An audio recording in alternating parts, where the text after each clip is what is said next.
My camera's not even there. What the fuck? Hello. This is amazing. Okay. I don't know what's happening here. Am I? I bet my camera's in Discord, isn't it? Oh, yeah, it is. It is. That's what it is. Pop. Okay. Let's try this again. It's all going wrong. There we go. Yes. Anyway, good morning. Good morning. We got there eventually. It's been a frustrating start to the day. I was trying to set up Nvidia's RTX on, which is essentially RTX mic, should I say. But that's kind of thrown everything to kill it. We had audio coming out through the intro where I was chatting about my new Ethernet cables and Skybeam pants, and now my camera was fed into Discord. But if you are in the chat, before we go any further, please let me know. Can you hear me? Are we loud? Are we quiet? Because I was trying to do some checks as we're going live. I know you go for dark and moody grey, but damn, yeah, this is bizarre. I don't know if this is because I'm wearing yellow and it's throwing the colour scheme off, but like, it just it's weird. It's falling over it. Can see and hear you all fine. Okay, we'll go with that. We'll go with that. Anyway, let's jump in. My name is Graham. This man in the box just here is Baby. Hello. And as we do each and every single weekday at 10 a.m. ish, obviously. I mean, we've added the ish more than ever whilst we're indoors through COVID. But as we do each and every single weekday, we are bringing you the scoop. We are ice cream, which is why the show is called The Scoop. I mean, it's dual meaning. You get it.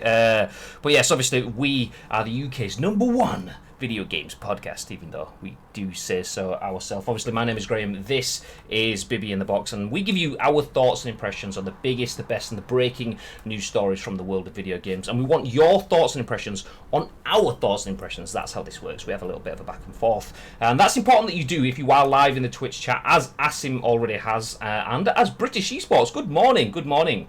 As those already have, feel free to get involved in the chat, because we turn this into a YouTube video which goes live about an hour or so after we finished on stream today, and then a little bit later on in the afternoon we upload to 4 different podcast places. That's iTunes, Spotify, SoundCloud and Google Play. So if you are in the chat, please use your voice, feel free to get involved, because on-demand viewers get to watch on demand. They get to pause, fast forward, rewind, but they don't get to get involved with the conversation directly live here with us, as you guys can, as you can. So if you are in the chat, please feel free to say hello. Even though we are going for the dark and moody setup, I honestly have no idea why it's so dark today. Actually, maybe try this.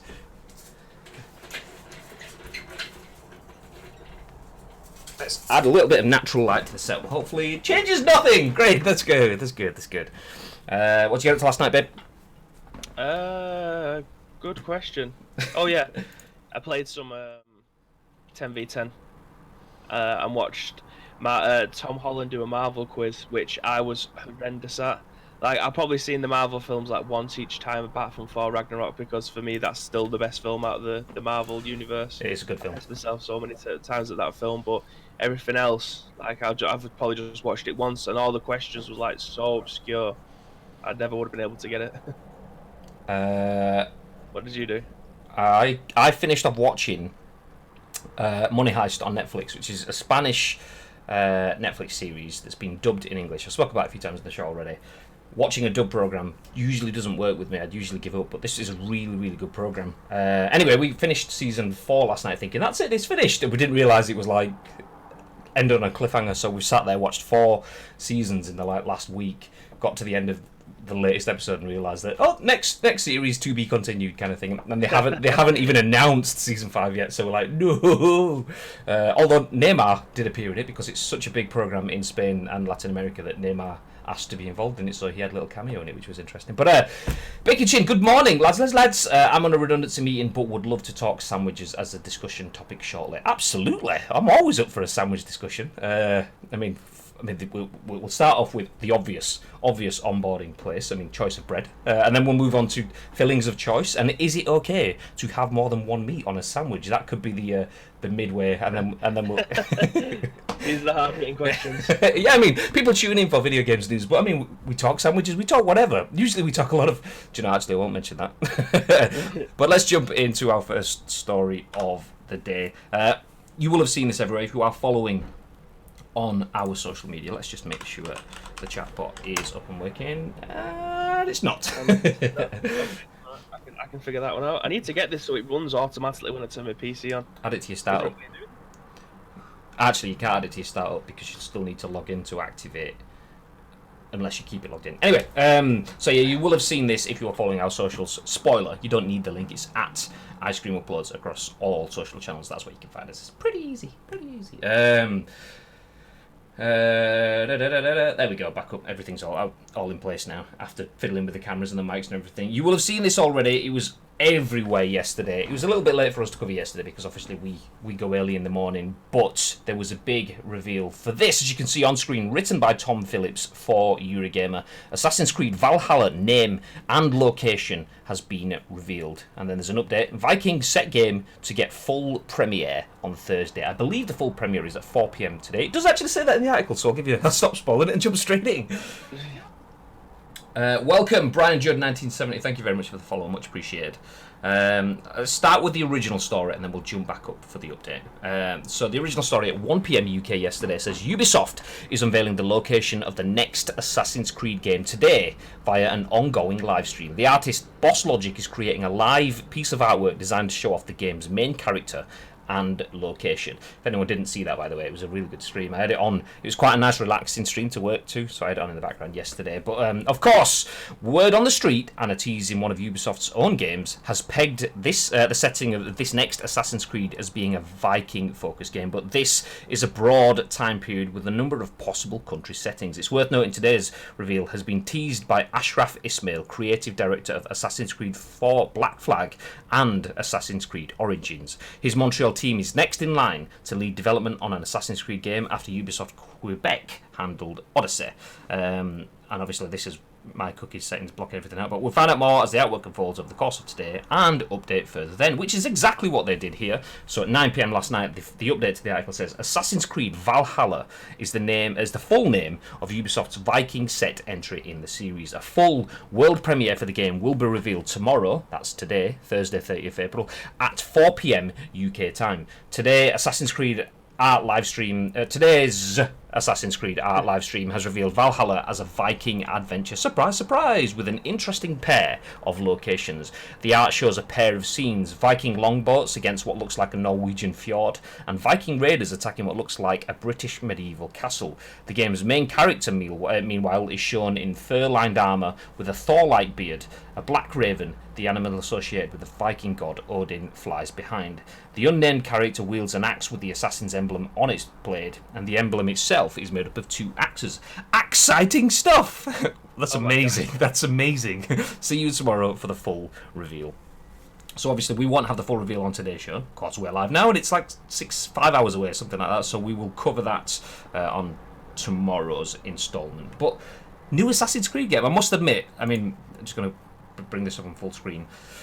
Does look pretty tasty, that artwork, and the reason I think this artwork looks pretty tasty for me is because I sat there, as I said, I had the Boss Logic stream on. Well, it was actually the Assassin's Creed stream on, but it was Boss Logic doing the artwork whilst I was working away yesterday afternoon on one of my monitors, and it was quite relaxing because it was chilled, sort of Norse Viking-esque music. But it was interesting to see. So all those characters on the right hand side of the screen, interesting to see those turn from like nothing to bald-headed characters to this fully fledged piece of artwork. I didn't stick with it all the way through, so to see how far it went from when I dropped out was amazing. But what are your thoughts, Bib? Yeah, similar. I didn't watch any of it, to be perfectly honest, because I'm not an Assassin's Creed fan. So sitting there for 6 hours watching the artwork go, as much as I love video game artwork and what goes into it, unfortunately for me, it doesn't resonate at all. But I appreciate the way that they actually marketed this one. Like I don't think I've seen anything like this before, where people have gone, well, a studio have gone live and artwork has been drawn live to announce a new game. I don't think I've ever seen that before. No, that's a new one for me. I assume, and I could be wrong, it could have been absolutely 100% live, but I assume from what I saw, because there wasn't so much interaction with the artist and the viewership. I mean, there was little cues popping up, so obviously if you have extensions available on Twitch, there was little things popping up saying like so and so created a song from the Assassin's Creed series. There's this song from the Assassin's Creed series was created by who? A, B, or C? A multi-choice question, and that kind of stuff popped up. I assume that was led by Ubisoft and the Assassin's Creed team, and Boss Logic was left to his own devices. But I actually think it was further than that. From my thoughts, I'm thinking this is like a 7-hour video, 5-hour video, however long it was, that was just streamed live as if it was live. But I mean, I could be wrong. But even still, whether it was live or whether it was as live, it kind of doesn't matter, because this is something that isn't interactive. You're not going to go do it in pink because it's the key art. He's going to do it how he's going to do it. But it was really cool. I haven't seen that done, and I think it's kind of representative of Ubisoft. They have that sort of that continental flair. They take art seriously, and they realise that artwork isn't just something that you stick on a box. It's I mean, not that any game company think it is. They all take the key art seriously, but to the point of it being interactive and allowing their viewership to get involved in what started out. For anyone that didn't see it, this image, I'll bring it back up on screen for you. It started out as a white image with a black shadow of a silhouette of a bloke stood with arms down at the side. I say bloke. I assume it's a bloke. It might not have been. And then obviously that evolved over time. What would be good, I tried to look for it yesterday, I couldn't find one. What would be good would be to see some, like, an article that has like stop gaps of this is what it was like within the first half hour, this is 30 minutes later, this is 30 minutes later, so you can see the evolution of it over time, because then you see just how much detail goes in to tweaking things. Jumping in the chat, superb, innovative way to reveal their new setting. Loved it. Had 30,000 odd watching on Twitch for like 6 hours. Yeah, exactly. It was huge when I jumped on as well. The artwork on the Ubisoft Montreal had an extra bit showing. Ubisoft Montreal Twitter, that is. Okay. The artwork on the Ubisoft Montreal Twitter had an extra bit showing a hidden blade on one of his arms, something that fans have been asking for, as it means more stealth. Interesting. I'm gonna see if I can find that whilst we're on. Did you jump in the stream all yesterday? But did you say you didn't? No, I just seen some of the stuff that people have cut and snipped and put it on socials. I said it as much as I appreciate how well and how new they have released this kind of marketing for the game. It's not a game franchise that I'm at all familiar with. Like, I played a bit of the first one and a little bit of the second one, but I just can't get into that kind of series. I don't know why, it just doesn't click. Obviously, these games aren't meant for everyone, and it most certainly isn't meant for me. So, it technically would be wasting my time watching it, but I appreciate how well they've actually marketed this game, because again, I haven't seen anything like this before. So it's nice to see people are changing the way and thinking of different ways to release their new games and show the world what their games are about. It's nice. Again, I've never seen anything like it. It's nice to see a different game with everything that's been going on with COVID. We've been talking about Final Fantasies. We've been talking about The Last of Us, Iron Man VRs, Cyberpunks, religiously over and over and over and over again. And then obviously the continued service games, maybe a launch of Valorant thrown in there as well. So it's nice to start moving conversation to something new. But what Asim was talking about regarding the stealth blade on the arm. So if you look at on the right hand side, aka the left arm with the Viking on screen, you can see nothing there. But then if I jump to nothing, because it's not doing it. Okay, let me try again. There, so I'll bring that up and then jump to the next tab. Boom. So there, with the golden rivet on it, you can see the blade. And this is from Ubisoft Montreal on Twitter.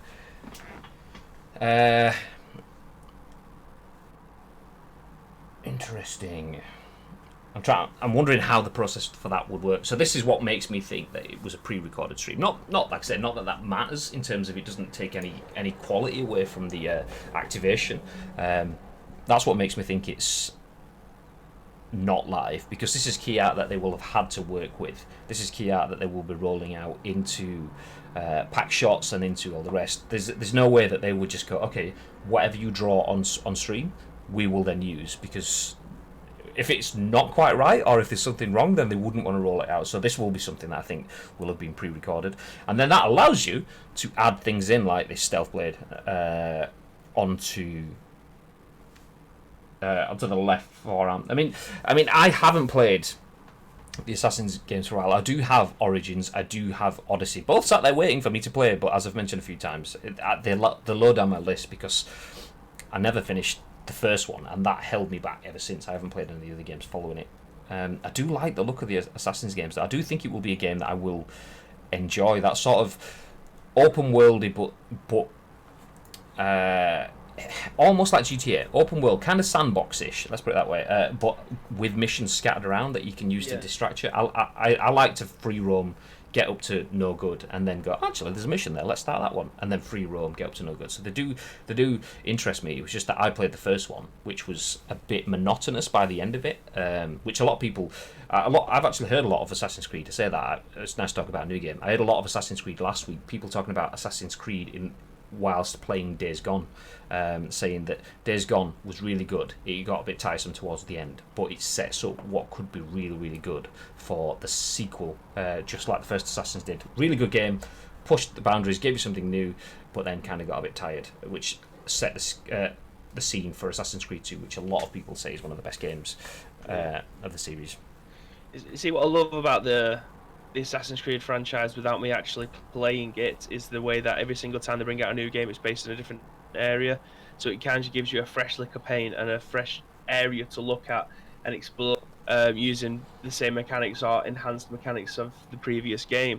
So that's always interested me. I don't know what it is about the game. I just can't get into it. It's very much like what you just explained there about how you like games is very much what I see as the Elder Scrolls. Like, it's a massive open world. You like to explore, you like to get up to no good, you like to enhance your character. There's also missions scattered around the place. That's what I look for in a game, and that's what I find in Elder Scrolls, and that's why I enjoy playing them so much. But for some reason, this franchise doesn't resonate with me. Fair enough, the last time that I played one was many, over 10 years ago now. So if I picked it up and tried it again now, chances are my opinion probably will change. But as it stands, the game probably wouldn't interest me. Just don't play the one on the Vita. That wasn't good.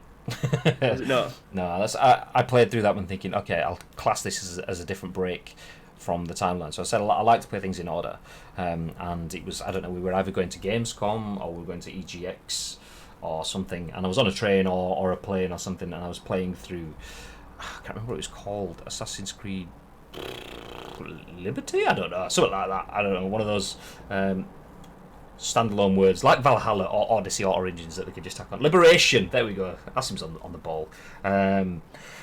And it just wasn't the greatest.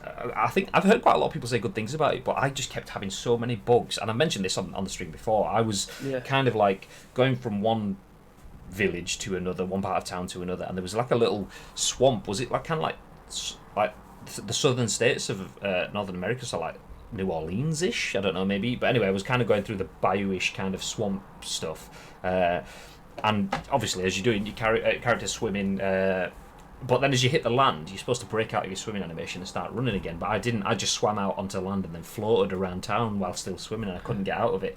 And went back into the water, went back onto land, couldn't get out of it. So I killed the game. And I think I had autosave on or something. Anyway, I killed the game, loaded it back up, but the same thing just kept happening, so I just got stuck in a perennial swimming loop, so I stopped playing it after that point. So, I mean, it could have been good, it could have been a one-off thing, but it just kind of broke my immersion straight away when I was kind of thinking, okay, I didn't really want to play Assassins, but I'll give it a go, and then it was like, nope, no I won't!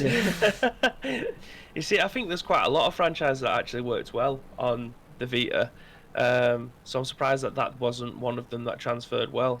I mean, not many people played the Vita for a start, but the games that I actually played on the Vita, scrap that, Silent Hill wasn't that great. It was a Silent Hill game. I don't know what the hell that was, but all the rest of them, like Call of Duty, for instance, Uncharted translated well over there as well. Football Manager, which I didn't think could translate well, actually played really well on that. So there was quite a lot of franchises that moved over to there, and it surprised me that wasn't one of them. Yeah, I mean, I kind of assumed they would. After seeing Liberation, I mean, I don't know how it sold actually, so maybe it didn't do very well. I assumed they would push ahead with it. I mean, talking about Ubisoft being creative and pushing the boundaries, as they have done with this Boss Logic art reveal, I just assumed that they would be they like to be early adopters. That's one thing that's good about Ubisoft. They take risks, so they don't just give you, oh, we know shooters work, let's do shooters, yeah, bah, bah. I mean, they do that, so you can guarantee that you'll get 76 Tom Clancy's before the end of the year or something along those lines. But they give you the thing. What are those those weird little things. I keep wanting to say Rayman Rabbids or something, but then they also give you you guarantee if you watch a Ubisoft conference, there's gonna be some R&B star coming out to the next Just Dance game, which is wrapped up with some Assassin's Creed stuff. So they do cover everything, and that's what I quite like about Ubisoft. They're how can you forget about Far Cry as well? yeah, exactly. Well, I'm trying to remember is it Rabbids? Is that what they're called? Rabbids. Those They was called Rayman Rabbids, weren't they? Because didn't they do Mario and Rabbids crossover as well at one point? Well, Rayman Rabbids was a crossover, wasn't it? Wasn't it the Rabbids and Rayman in the same game? I'm pretty sure. Christ knows. Yeah. Again, a franchise that I am not too familiar with because it wasn't aimed at me.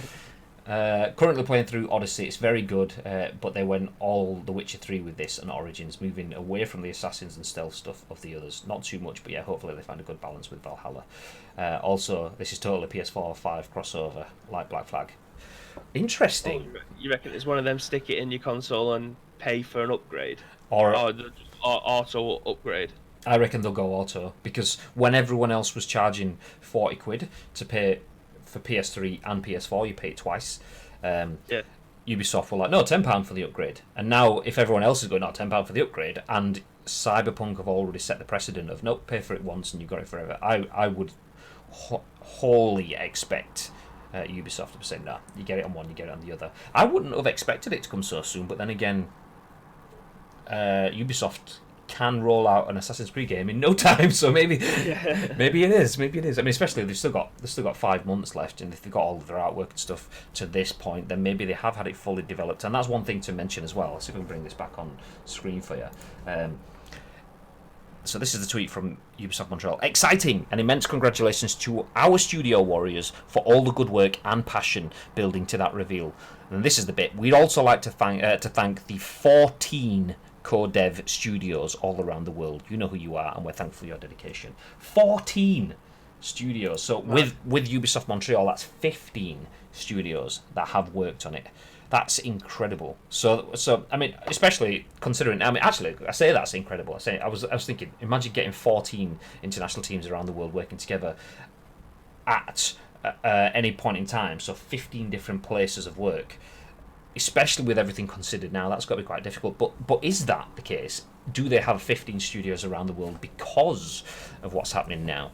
Would they have usually done the majority of that in-house and then had some to, I don't know, Ubisoft France or whichever external devs they have involved? Would they usually have 4 or 5? And is it a case of, because of the restrictions that they have because of COVID, is that why there's 15 around? But either way, 15 studios, that's a lot of involvement. My only hope is that 15 studios isn't so much levels of like disconnection. The more people you have working on it in different parts, the harder it is to get everything in sync. You do have access to a large talent pool, but yeah, getting everything meshing together has potentials for issues or potentials for bugs. I don't want to see like the Viking dude stood at the top of a tower jumping off, and then you hear like the what is it like an eagle or whatever, and then just goes straight through the floor. It keeps going and going.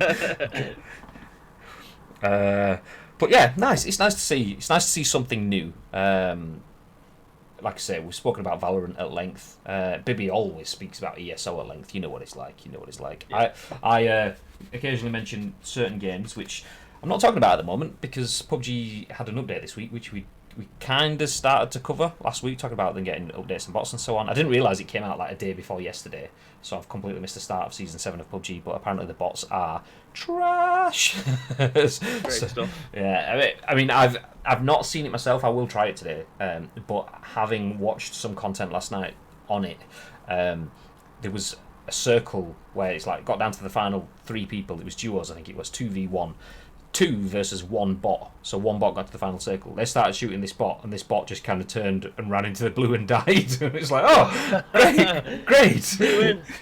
But anyway, let's no longer try PUBG down because it's my baby. It's my baby. So there we go. Assassin's Creed Valhalla has been revealed.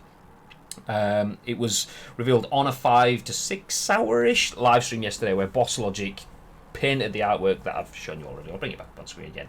Painted that artwork live on stream. Went from absolutely nothing to that amazing artwork on stream. You can see how it's done. If you ever wondered how key art comes together, well then that'll show you exactly how. It'll take a long time, but it's worth it. It's really good. It looks boss. Was that a pun because it was designed by Boss Logic, or was that just a happy it wasn't, accident? But I will take full credit for it being a pun. Sweet. Okay, let's move forward, ladies and gentlemen.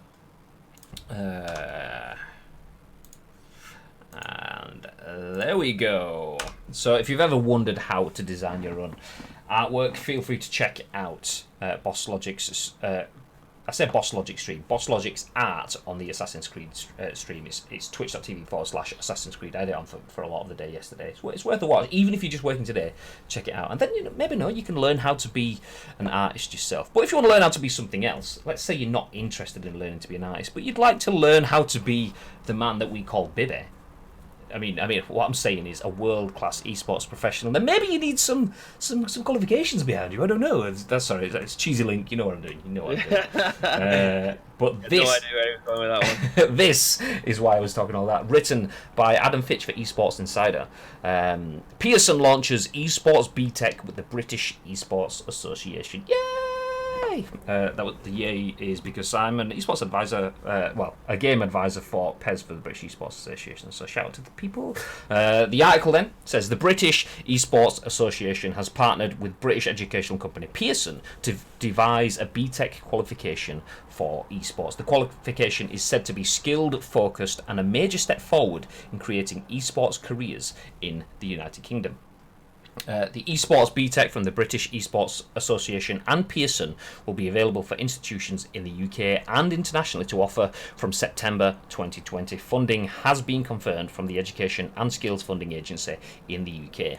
And now we have, going on to a quote within the article, Andy Payne, OBE Chair for British Esports Association, spoke on the initiative in a release. Esports is a growing, exciting industry that many young people are looking at with interest, and it's important that they have the opportunity to unlock their potential and be the leaders of tomorrow. The industry is still finding its feet, but with big names like Pearson coming on board to bring learning and curriculum design expertise, this bodes well for the future workforce. We've taken our time to ensure the qualifications are as comprehensive and high quality as possible in order to provide students with a valuable qualification that will give them the knowledge and skills they need to pursue a career in esports, video games, tech, or other related sectors. The BTEC Level 3 course comprises of 20 units, including skills such as entrepreneurship, strategy and analysis, events management, live stream broadcasting, casting, coaching, health and well-being, law and legislation, and video production. I absolutely butchered that list, but you can see the list there, it's fine. Cindy Rampersad, Senior Vice President, BTEC and Apprenticeships at Pearson, added, the world of esports offers huge employment potential both in the UK and across the world in these new BTEC qualifications, and these new BTEC qualifications will give learners the knowledge and skills they need to build a career in this existing sector. We have worked closely with industry experts to create a career-focused set of qualifications that will support the rapid growth of the esports sector and offer learners a pathway into working in esports and related industries. And then finally, to close it off, Esports Insider's thoughts on it. We're initially sceptical of any and all qualifications for esports as the industry is nascent. Okay, and not too many people are equipped to build a curriculum around the industry, though this is an interesting case. We know it has been taken seriously with plenty of time going into building the qualification, so we're interested to see the uptake in it from September. Thoughts, Bibbs? This is revolutionary, especially in the UK side of things. People think that esports is just sitting behind a desk and playing video games at a higher level. Esports is so much more than that. I will never be able to get into esports being a player because I am not good at many games. However, I've been able to get in there and be a part of the event management side. I've been a part of creating the tournaments. I've been around behind the scenes, behind the camera, doing the broadcasting side of things. So there's many other ways that you can get into esports, and this gives you the opportunity to not only be a part of it, but be a huge part of it, whether or not you're being a caster, so you're in front of the camera and you're hosting to millions around the world, or it could be actually setting the tournament up and showing the players where they need to go, being that chaperone, shall we say. But there's so many more ways of being part of esports, and this will hopefully get people who are interested in video games that might not necessarily be good at the video games, but be able to be part of the bigger picture, which I think a lot of people forget about. People especially the likes of my brother who's 14 years old. He thinks that, again, we've talked about this before, he thinks he's a pro at Rocket League, and that's the only way that he'll be able to get into esports. Despite me telling him numerous times what my job actually entails, he doesn't care about that. He just wants to be playing for money. That's all he cares about. But this hopefully will give the broader spectrum to and many other people to say actually esports is more than just that, just more than just being in front of a camera playing video games. It is putting the show on, and that for me is the most exciting part of it. Being someone who likes to entertain, being part of I'm putting on a show is my one thing that I actually want to do when I go in front of a camera or behind it. So yeah, this will hopefully grow the industry itself in the UK. Excuse me. Yeah, see, I'm going to do the old man thing. I wish this existed when I was younger. Because I remember going from being that kid that was sat in with your careers advisor sessions going, what do you want to do? Well, what do you like to do? I like video games. I like to play video games. I'd like to be involved in that. And because they had absolutely no idea in the world of video games, and a lot of them, even to this day, I mean, no doubt they'll have a deeper knowledge now. Even to this day, I imagine there won't be the full clarity of what you can do. It's, okay, well, you can be a game developer. And it's kind of like that. You want to create games. Even now, I've been to multiple Champions League finals. I've been to different continents for video games. I've been to all the events around the world. And I speak to one of my relatives who gets to see my adventures on Facebook or whatever, and then they go, "So you make the game?" No, I don't. I don't make the game. I'm not a developer. I do not sit in a studio. There is more to video games. My plant's just falling over. There's more to video games than just coding. So just wrapping that up, I went down the route of I went to college doing computing because I thought that's the only way I'm going to get in to video games, and then probably going to go on and do some sort of game design course at university. Anyway, it's first week of computing, hated it. Not for me, absolutely not for me. I'm a technical person, but just hated it with a passion. So I then just thought, well, I'm gonna have to give up on my games industry career. I'm not going to get it through education. I'll have to try to find a different way in. So I jumped back into my well, you wouldn't believe it from hearing me read those articles, my wordplay. I went back into journalism. So I went down the English language, literature, media production. So I've done radio, TV, and written media production, and then I went and got a journalism degree. Then went through digital marketing, selling bathrooms, but managed to combine enough of my digital marketing and my journalism to get into video game marketing /PR/community management /social media, the new medias. None of that was being taught. New media is being taught now, so it's easier, but video games still aren't until now, which is nice. Sorry, what were you going to say then?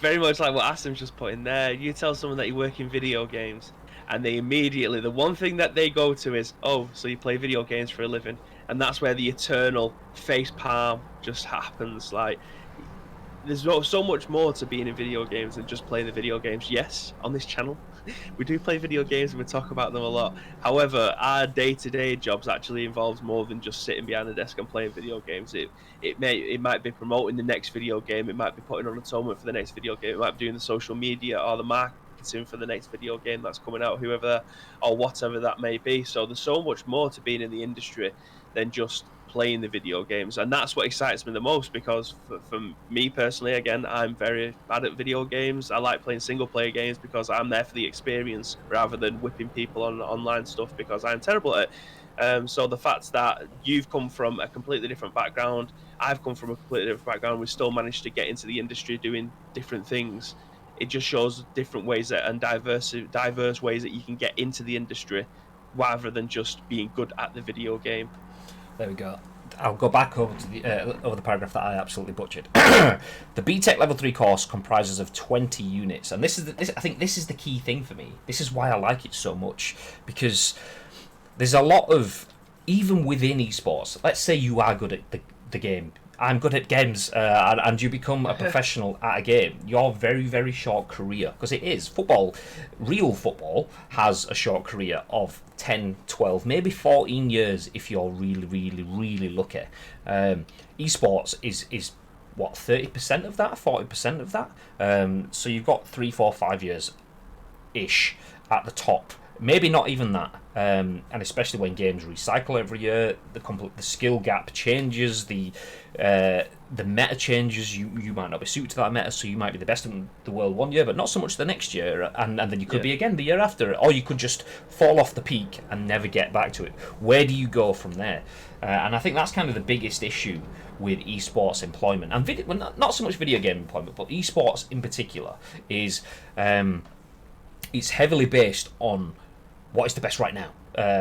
In terms of, I'm saying that from a viewership perspective, there isn't all of the fully fledged and diverse avenues of content digestion that you will get with football or with rugby or with whatever. You see the game, but then you get all of the fan channels, and you get all of the leading TV shows around it, and these web series, there's radio shows, whatever. There's a lot of ways where you can still get involved in esports. Obviously, it's still maturing to the point. There's a lot more of that now than there has been. There's huge. I mean, we're talking about esports on a podcast, a video podcast, or if you're listening to it on our audio podcast. So there's plenty of places where you can get esports content now, but how do you get into that? And once you've had your very short time as an esports professional, then where do you go then? And if you've just been good at the game, your baby's 14-year-old Rocket League pro over brother, you get 16 years old and you suddenly get picked up by a team, you become world class, and by the time you're 18, you've burnt out, you're not quite as good as you were,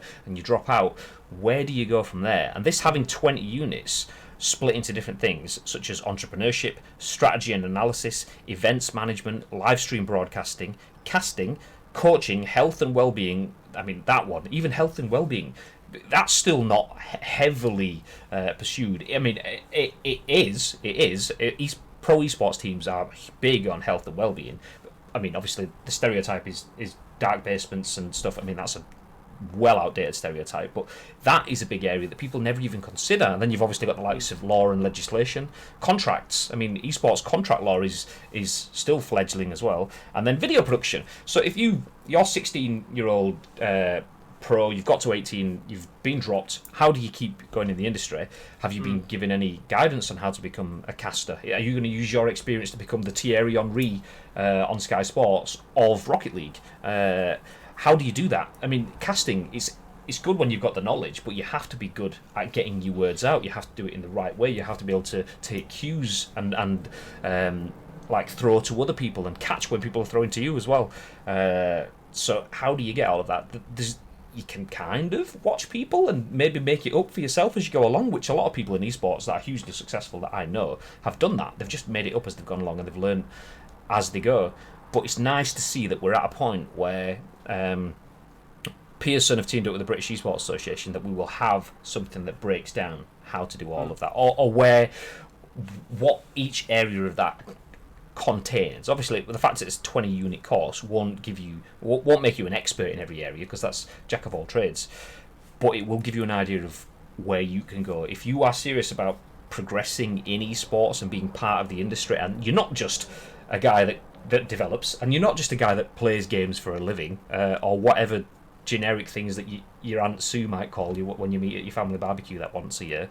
But if you have like if you go through this course and you have that spark, actually, do you know what, I thought I wanted to be involved in esports, but I really liked what I saw in the health and well-being segment of it. I want to go and make sure, I want to be the champion to make sure that the British esports industry is not only healthy and looks after the players and the teams that are taking part, but is actively pushing that message outwards to change the message of esports. It's actually something that's really creative. It creates team bonding and skills and all that stuff, but seen it in a healthy capacity. Then, yeah, if you didn't have that sort of insight, then I mean, I wouldn't have ever thought about going to health and well-being routes. So it's good to see. You okay? You look like you'd shut down for a second there. I'm not blue screening or anything. I don't know if the camera's froze or out. Maybe not. I don't know. No, it's not. I was just listening to you. Okay. So yes, if you are interested in esports, then feel free to check this out. If you're one of our younger viewers, then obviously feel free to check this out. If you do want any more information, then please feel free to ask. Like I say, I am full disclosure, we are talking about it in a good light because one, it is good, but two, I'm also involved with the British Esports Association. So if you do want any further information on this, then feel free to send us a tweet or drop us a message on YouTube if you watch it on YouTube, and then we can point you in the right direction. But yeah, I mean, obviously, feel free to check out the British Esports website. More information will be on there. We just chose to go with a news article because this is the scoop. That's what we do. I remember you interviewing me pretending to be a landlord. That was year one, radio journalism production. That was an on-location interview. That was. So yes, there we go. That's got to be a record. 15 studios to make a game. I missed that one, but yeah, probably. Like I said, I wonder whether 15 studios working on Assassin's Creed Valhalla is a choice or a necessity because of COVID. Either way, if it works and it's wonderful, then it's wonderful. But anyway, let's move forward, but not too far away from what we're talking about. If you want to get into the world of esports, then maybe you want to do it as a job, maybe you just want to do it as a viewer, and that has now got easier. Obviously, if you are watching us live on Twitch, you will know that you can navigate here by going to twitch.tv/icecreamuploads, or you can click on the directories at the top. We should be in talk shows, and you can just filter down and find us in there. If you want to watch esports, though, there is no category you have to go to. Well, what games do I want to watch? I can go to the front page and see what's high, because usually big events are quite good. But that's fine. If you want to watch League of Legends, CSGO, world class, jobs are good. Big sports, they'll be there. You'll be able to find them. PUBGs will be in there as well. But let's say you want to watch Bibby in the ESO World Championships. I mean, that'd probably be a big thing, to be fair, if it was there. So probably a crap analogy. But now Twitch have jumped on that and made that an easier thing for you guys to do. As you can see, written by Bijan Stephen for The Verge, Twitch gets an esports directorate, and now it'll be a lot easier to figure out when certain tournaments are happening. Yay! I mean, I do like to watch things that don't require me to watch them when I'm working. Just in the same way that when you listen to the radio, when you're driving the car, you don't really listen to the radio, because if you paid entire attention to the radio, you would crash. So I like an Assassin's Creed art stream. I like a tournament that's happening where I can keep getting updates on where people are up to, what's happening within it, and so on my third monitor whilst I'm working away. So Twitch allowing me to find tournaments like that is a good thing. Anyway, let's jump into the article. It says, today, Twitch is getting an esports directorate because esports are bigger than ever. As the world is largely stuck inside and traditional sports have been cancelled, esports have burst onto the proverbial main stage as traditional sports purveyors struggle to figure out what to program. The most fun example: professional drivers have been racing from their homes in iRacing, the racing simulator, and the races have been broadcast live on NBC and Fox. I mean, that's not really the most fun example. Pro footballers have been playing pro football games. It's kind of been happening everywhere, but we'll let it slide. But there is a slight problem. It's a little hard to keep track of which esports are happening when you sit down to watch them. A directory is an elegant solution to that problem. Twitch's offering will have a list of live matches, yes, that means tournaments, a directory of pros, and personalised recommendations of games and tourneys based on your viewing history. The main directory will also have a subdirectory which will show games with active competitive leagues. The point, obviously, is to help fans and potential fans stay abreast of what's happening in the world of esports separately. I think it's a smart thing to do, because while YouTube signed both the Overwatch League and the Nascent Call of... That's twice. How do you even pronounce that word? Nascent? I've seen it, but twice in one day. And the Nascent Call of Duty League. Twitch has basically everything else, including the pros in those leagues. Twitch's esports directory is meant to show fans and the public that Twitch is the true home for esports. Savvy. Yes, it is. It is. I've actually just clicked on this tab now for the first time, and yes, this is a massive change of pace. There is so many esports tournaments I potentially would have missed because I either didn't know what channel it was being hosted on, or just didn't realise that it was happening. There was an E-Premier League tournament that was happening recently with Premier League footballers, and I didn't realise it was being streamed on Sky Sports' Twitch channel. I didn't even know Sky Sports had a Twitch channel. So I recently followed them, and that's the only way that I used to find out if it was going live or not, because I was following them. If I don't follow them, then I didn't know there was live. So this is a nice little package to try and find where and what it is that you want to watch if you are interested in esports. It's very well laid out, if I'm honest, as well. It has a nice little navigation at the top. So like the Call of Duty ones, it says replays from 6 days ago, so you know when they went live. And it's just a nice little categories there. I'm going to try and find it. What? I'm assuming it's Directorate Esports. Yeah, so it's at the top.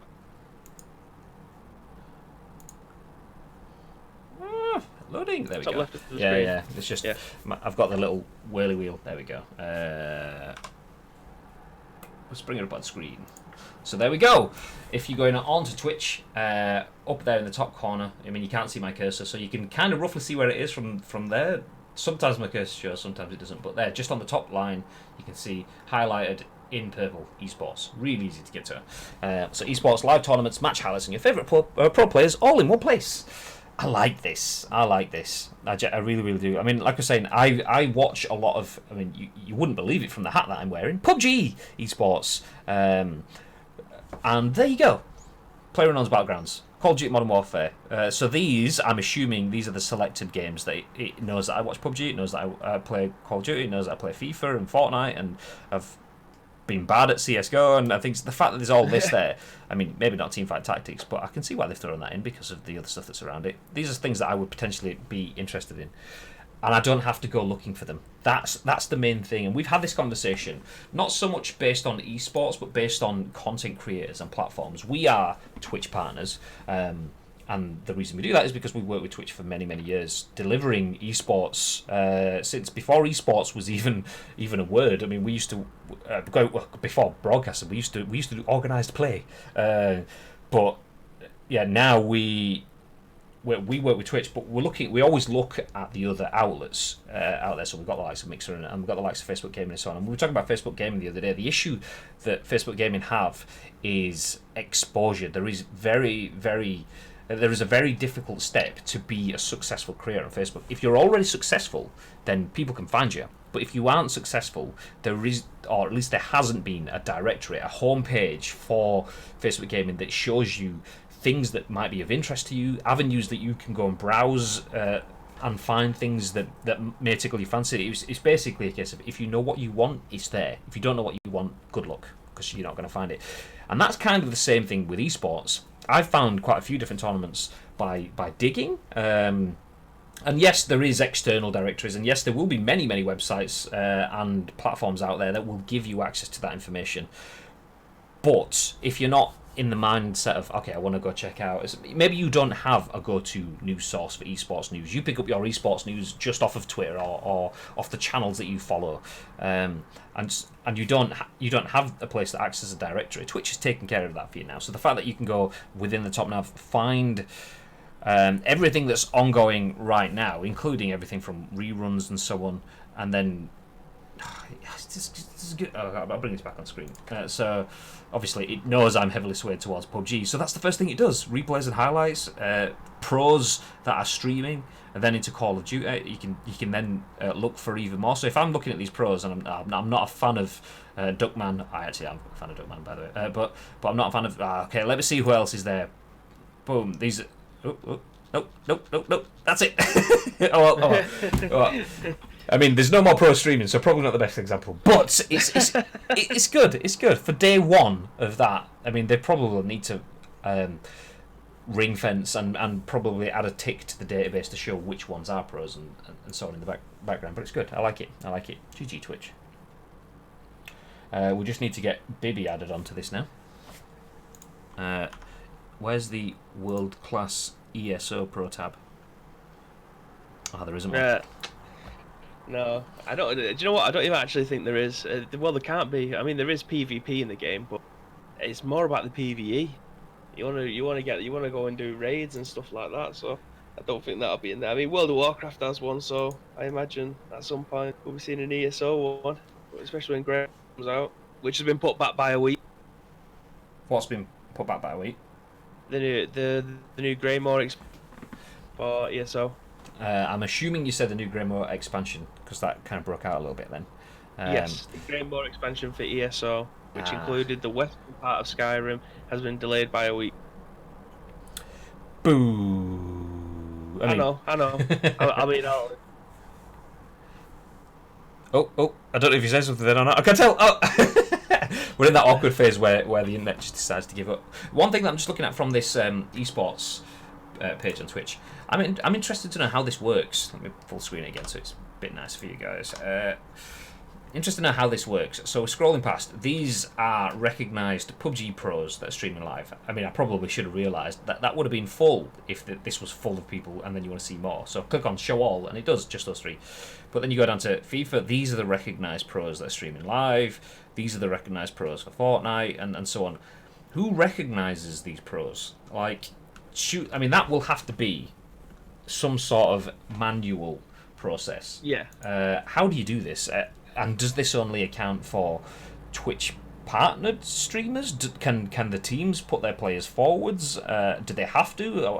And what if a team is, like, say TSM, for example? I mean, it's probably a backwards example. I just don't know what to go the other way. TSM are partnered with Twitch in terms of Twitch sponsors them. They aren't just like Twitch partners. They are a high-level partnership with Twitch. What if it was the other way around? Say if TSM had a high-level partnership with Mixer and Break, for example, ex-PUBG, let's say was still in the PUBG team, wanted to be featured in the esports category here. Are there conflicts of interest there? That's something that'd be interested to know. I mean, obviously we don't. Obviously, I reckon it is manually done though. I don't think it's done by an algorithm. But that's where we get back into the esports legality side of things. If TSM are locked in with Mixer, is it a conflict of interest for TSM players? I mean, they're not, they're locked in with Twitch, but if they were locked in with Mixer, is it a conflict of interest for TSM players to be highlighted in the Twitch esports category as pros? Because that's effectively a marketing tool, and then will that have issues on contracts? That's something. Ooh, shut up, Graham! You'll get people into trouble. We don't know. We don't know. Obviously, this has only just gone live. We've not been involved in it whatsoever. But I'm going to be using it. I do like this. I'm just distracted by seeing what tournaments and stuff are on. There is a tournament schedule. I'll ignore that. I'll look at that afterwards. Let's come back to that as we move on to our final bit of news for the day, which is rather unsurprising, but a big number. As Xbox Live nears 90 million users and Game Pass tops 10 million subscribers. Microsoft reveals an all-time record for quarterly engagement figures. Written by Tom Ivan for VGC. The article says Microsoft has announced record engagement figures for gaming services including Xbox Live and Xbox Game Pass. Xbox Live active users approached 90 million and Game Pass subscribers topped 10 million during the company's third financial quarter ended March the 31st, 2020. People everywhere are turning to gaming to sustain human connection while practicing social distancing, and we continue to deliver new, exclusive, first and third-party content to attract and retain gamers. Microsoft CEO Satya Nadella said during the company's earnings call on Wednesday. We saw all-time record engagement this quarter with nearly 90 million active users of Xbox Live, led by the strength on and off console. Xbox Game Pass has more than 10 million subscribers, and we're seeing increased monetization of in-game content and services. And our Project xCloud gaming service now has hundreds of thousands of users, but not Graham, because we won't respond and let him in preview across 7 countries, with 8 more launching in the coming weeks. Microsoft's third quarter gaming revenue declined by 1%, which is $14 million, year over year to $2.35 billion. Xbox hardware revenue fell by 20%, primarily due to an increase in the price of consoles sold, while Xbox content and services revenue grew 2% by $33 million, primarily due to increased engagement following stay-at-home guidelines, offset in part by a high prior year comparable, primarily from a third-party title, most likely Fortnite. While social distancing measures designed to combat the coronavirus pandemic have led to a big flood of new customers for Xbox, Games boss Phil Spencer has stressed that Microsoft doesn't want to exploit the situation. The platform holder recently confirmed it still plans to launch its next-gen console, Xbox Series X, during the 2020 holiday season, amid claims that the system could be delayed due to disruption caused by the coronavirus. And Spencer suggested last week that Microsoft will showcase Xbox Series X games in the near future. So not a bad period for Microsoft then. Nope, not bad at all, really, is it? They will be getting another. I will be adding to this figure sometime soon, because today Streets of Rage 4 came out on Xbox Game Pass. Just directly straight on, no messing about. I mean, it's £20, I think, to buy. if he was going to get it on the PlayStation or the Xbox, but it's on Game Pass straight away. So I will be playing this sometime soon because I absolutely love Streets of Rage.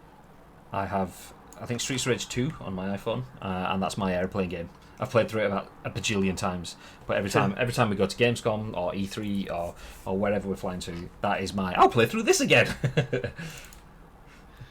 So yeah, it's they're doing decent numbers. Again, it just shows the power of I imagine Games Pass has led to a lot of this money as well. I think you can probably get. Oh, I managed to get 3 months for like £8 or something stupid like that.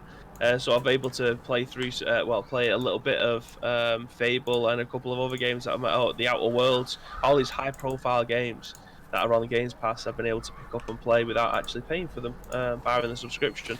Hashtag ad. Yeah, hashtag ad. Yeah, I wish. If it wasn't ad, then I would be getting paid rather than me paying them. But yeah. Hashtag had. Yeah. So this then shows the direction and how strong Xbox is going into the new market, the new console generation. It's such a shame that it's taken them so long to get to this point.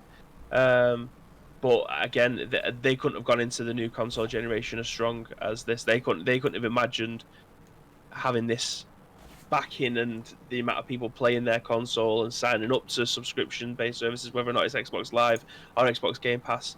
The amount of people that are playing their console now, it should show them in good stead going forward. Yeah, I think so.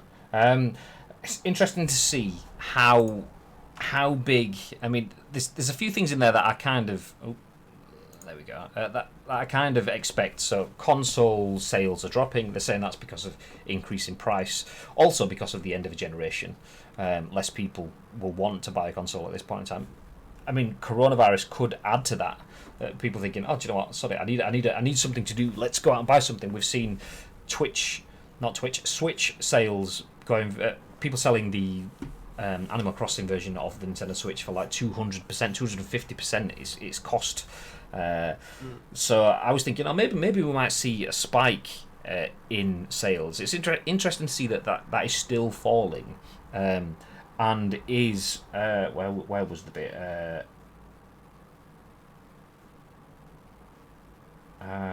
So there we go. It's still falling, but it shows you just how big Fortnite was. So whilst Xbox content and services revenue grew 2%, primarily due to an increased engagement following stay-at-home guidelines, which is offset in part by a high prior comparable primarily from a third-party title, aka most likely Fortnite. It's interesting to see that Fortnite had such a big impact that's offsetting a global pandemic. I mean, not entirely, offsetting in part, it says, but essentially they expected the engagement from people staying at home and playing games because of the stay-at-home guidelines.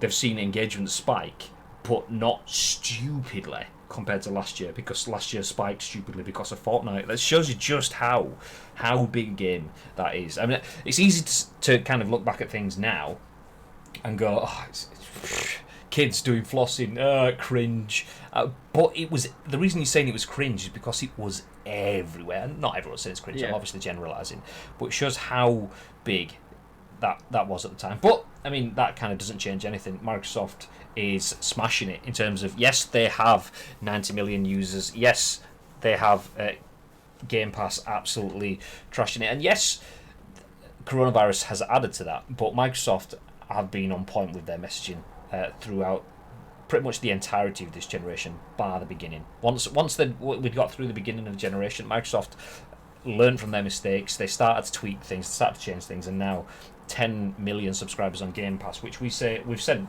many times is probably the best subscription offering in video games. I mean, comparing that to, was it PlayStation Now? Is that what it's called?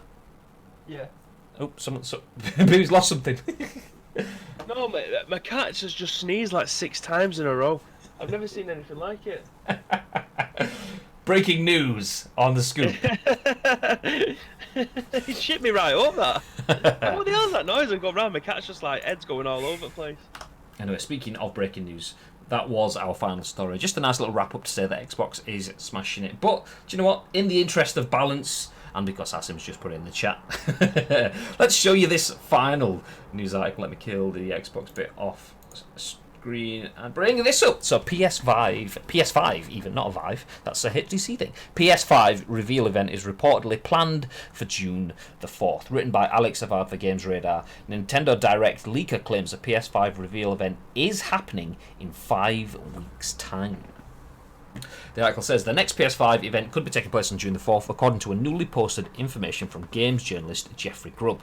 When recently asked about a PS5 reveal event on Reset Era, Grubb, who accurately leaked the date of last month's Nintendo Direct, stated that something is currently planned for June the 4th, but stopped short of revealing anything more. Grubb's comment followed rumours of an incoming Xbox Series X event, which Xbox head Phil Spencer has already promised will reveal its slate of upcoming Xbox Series X games for Microsoft's next-gen console. Presumably, Sony is planning to do the same thing for PS5 over the summer, though this floated date of June the 4th suggests we may not be waiting as long as expected for those much-anticipated game reveals. Not as long as expected. I mean, me and Bibby were saying that June is probably the month where everything's going to happen, but whatever, you know. PlayStation recently announced the new release dates of both The Last of Us 2 and Ghost of Tsushima as a result of disrupted manufacturing chains brought about by the impact of COVID-19, yet has continued to stress that a PS5 delay is off the cards for now.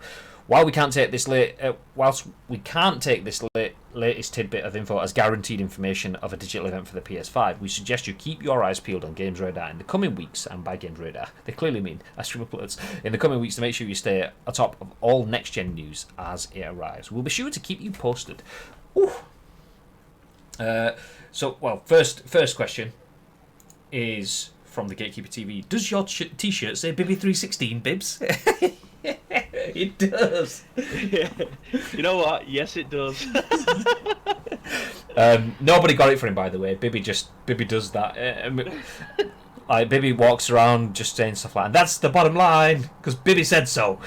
Yeah, I got it as a present for my stag do when I dressed as Stone Cold Steve Austin. No, he didn't. So it's basically, it says Bibby, and then it's my face on Stone Cold's. Quality stuff. Oh hell yeah! Anyway, honestly, this disruption. We were talking big news. PS5 reveal event, June 4th. End? Question mark. Done. Boom. See, I like this. Keep coming with the news. We've got Assassin's Creed Valhalla. We've got a new esports directory. Xbox news is inbound soon with games, and then PS5 June the 4th. Yeah, keep it coming. And also, Bibby is lying. He has a wardrobe full of those t-shirts. See, I know. Mike, what are you chatting shit for? We know that you've got a full wardrobe full of the worst 3/4 that you've ever seen in your life. Remember them jean 3/4? Mike's got 17 pairs of them. Don't try to take Mike down because we've got the evidence on you. God. I mean, I can post pictures of Mike's wardrobe of 3/4. So if it comes down to fashion, Mike's losing this every single time. I mean, this is a factual news show, so we only work off of evidence. So all I'm going to say is, if there's pictures, unless we see them, then tweet it. But yes, PS5 reveal event coming June 4th. Yes. I mean, I can't believe they've left it this long. That we haven't seen anything but the controller from the console. So, yeah, I mean, sooner rather than later, as a fan. Again, we've said it many times on this show before. When it comes down to PlayStation leading the front line, they are the market leaders. They've got the most to lose because they have currently the biggest install base available to them. They will take their time, and I think they've waited long enough for Xbox to show their hand. Xbox have shown the console now. We haven't necessarily seen anything else from it. I mean, we've seen the controller as well, haven't we? We've seen the console and the controller. Yeah. What we haven't seen is any games from them yet. So other than Halo. Yeah, well, other than Halo, but it's the same with PlayStation. We've seen Godfall. Well, we've seen about 25 seconds of their trailer. I've just shit myself. Thank you very much for the 9-month resub, Jeroen. Welcome to the team, even though you're already part of the team, but it's fine. Good news, though, is the Stay Frosty, worked after the tweaks that I made the other day. So, Perfect. Thanks, Luke. So PlayStation do have the most to lose in this situation. So I don't blame them waiting for Xbox to show as much as they can and then try and capitalize on the back of it. At the end of the day, as much as we are fans of it, to them it's still a business. So I do think it's time that they start to show us something a little bit more, so that we can. So. The fanboys of both consoles can start to have the arguments outside of this. It'd be interesting to see what it looks like, because I've always, in my mind, I've always had box. It's a PlayStation. It's gonna be a rectangle of some sort. The PS5 rectangle, flat. PS1 should I say rectangle, flat, grey. PS2 rectangle, tall, black. PS3 rectangle with a fat bit on the top, black. PS4. Rectangle that someone's squashed a little bit, so it's all kind of the same thing. I thought, well, it's going to be another rectangle. It's pretty much maybe a different profile. Maybe it won't be a square from above like the PS4 is. Maybe it's going to be more rectangular. I don't know. We don't know. It's going to be a rectangle, and that's kind of it. But then you see the PS5 controller, and it's that white with the blue light, and the light bar isn't just something that's functional and kind of nice to look at. It's a really nice feature that comes around the touchpad. I'm now thinking, could we be looking at something nice for the console? I mean, the issue with that is what's nice now in terms of cutting edge tech design is not going to be what's nice in 7 years' time. You look at the PS1 now. That was nice when it first came out, but look at it now and it's like it's a bit of an ugly console really compared to what we have these days. Yeah. I mean, look at the very first Xbox. that was a fugly console. I mean, it was fugly then. To be fair, I didn't like it. A lot of people did. I didn't. PS5, the rectangle damaged in transit. What? So yeah. It is time for them to put the money where their mouth is. Not in terms of. I don't think they have to. Clearly, they don't feel like they're in a rush. But it's time for us because we want it. And it'd be interesting now then to see how Xbox work. Do Xbox? We know they've got something with games coming. Are they going to rush to get something out in May? Are they going to try go before PlayStation? Do PlayStation know that Xbox are going in May? So they're going at the start of June. Are they waiting for them to get all of their game stuff out so they can see exactly what their plan is and then work to so there it was moves and counter moves. So Xbox will do their move, PlayStation rolling out with their counter move. Is that why they've left it so long? I mean, we've kind of asked this question before. Obviously, we'll never know, but yeah, if it is the June the 4th, 5 weeks, it's still a long way to go. But then again, we've been in lockdown for 6.5 years and it's flown by. So yeah, there we go. Anyway, let's wrap things up. PS5 reveal event is reportedly coming on June the 4th. Only rumours, take with a pinch, but rumours from a respected source. So maybe Xbox news is obviously on the way, but Xbox is currently smashing it at the moment. 90 million users, and Games Pass has topped 10 million subscribers. So both smashing it there. Twitch gets an esports directory, so if you want to find esports events, you want to get some viewing on, then it's easier to do on Twitch. And if you don't just want to view esports but you want to get involved in esports, then Pearson and the British Esports Association have teamed up to provide you with a BTEC qualification with a 20-unit course across the world of esports. And the biggest news of the day is that Assassin's Creed Valhalla, the name and the location of the game, has been revealed, and there will be a trailer going live at 4 p.m. today. Obviously, we can't cover that trailer now because it's only 11:58 a.m, but we will cover that on tomorrow's episode of the show, which should be going live at 10 a.m-ish, as we do each and every single weekday. But for now, we are going to wrap up the scoop. Anything you want to add before we disappear, Biggerino? Yes, if you do see any video game news that you want to hear our thoughts and opinions on, we also would like to hear yours. So do feel free to tag at We've Got a Vino, at Graham_Day, and at Ice Cream Uploads into the news article with your thoughts and opinions. We'll add ours in the very next show, which will be at what point tomorrow, Graham? 10 a.m-ish. Ish. It depends. One thing I'm not going to do though tomorrow is tinker with my RTX mic. I think I'm going to give up on the RTX stuff, and you're just going to have background noise. It's just the way the world works, ladies and gentlemen. As for content on the channel, I know that we said yesterday we would be streaming after the show. Today, what's the score with that, Bib? It's a no for the time being. Boom. So there is no stream straight after this stream. We're going to end and we're going to raid someone else. So if you can stick around for the raid, that would be very much appreciated. It shows. I do have something to say as well. I may be going live later on tonight, around about 7 o'clock, because I have entered a first ever Pro Clubs tournament. Hey. So £300 on the line. It is the Lad Bibles Sport Bible, one of the Bibles. FIFA Pro Clubs tournament. The Bible? The Bible, yeah, it's one of the Bibles.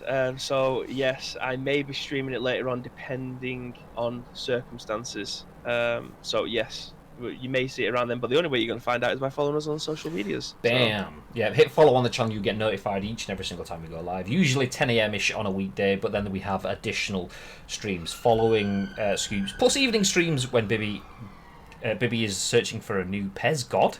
Bibby is. That's what it is. Well, So I'm not the current champ, and you know that belt is going to be sat on your desk for the next 6 months. So that needs sorting out when we go back to the office. No comment about where that belt is and who lost it by 0.00001 of a second because Connor mugged him. Oh wait, that was me. Anyway, never mind. We're going to wrap things up. Have yourselves a very lovely day, ladies and gentlemen. And as Luke already has, there we go, put it in the chat. Feel free to use your emotes as we bid you farewell. Have a lovely day. And remember,